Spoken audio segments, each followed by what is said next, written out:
কেমন আছো সবাই? আশা করি সবাই ভালোই আছো। তো আজকে এই ভিডিওটি হচ্ছে আমার ইউটিউবের তৃতীয় দিন। তো আজকে আমি কিছুক্ষণ আগেই বাজারে গিয়েছিলাম, কারণ আমার কিছু অনলাইন ফর্ম ফিল আপ করার ছিল।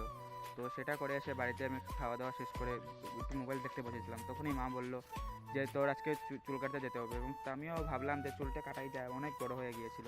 চলো আজকে ভিডিও তোমাদের দেখানো যাক, এবং কোথায় থেকে দেখছো তোমরা অবশ্যই কমেন্টে জানাবে, কারণ আমার তো দেখতে হবে যে আমার ভিডিওটি কোথায় কোথায় পৌঁছেছে। তো অবশ্যই তোমরা ভিডিওটি ভালো লাগলে সাবস্ক্রাইব এবং লাইক করে দেবে। চলো আমি ঝড়ের গতিতে চলে যাই এখন চুল কাটতে।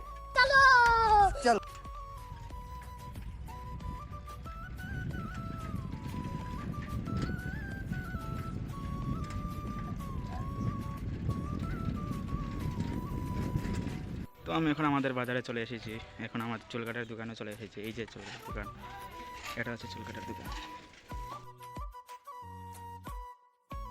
প্রথমে আমি দোকানে যাওয়ার পর দেখলাম অনেক মানুষ, তার জন্য আমি একটু টাইম পাস করছিলাম। টাইম পাস করে একটু ফটো উঠে নিলাম আয়নার সামনে বসে। অনেক টাইম পাস করার পর তারপর লাস্টে আমার চুল কাটার সময় চলে এসেছে এবং চুল কাটা চলছে। তারপর আমার ভিডিওটি কেমন লাগছে তোমরা অবশ্যই জানাবে। কমপ্লিট, এখন তোমরাই জানাবে আমার চুল কাটাতে এবং আমাকে কেমন লাগছে, বা আগে কেমন লেগেছিল। তো এখন আমার চুল কাটা পুরোপুরি কমপ্লিট। অবশ্যই ভিডিওটি ভালো লাগলে তোমরা সাবস্ক্রাইব করে দিবে। পাশে থাকার জন্য ধন্যবাদ। আজকের জন্য বাই, কালকে দেখা হচ্ছে পরবর্তী ভিডিওতে।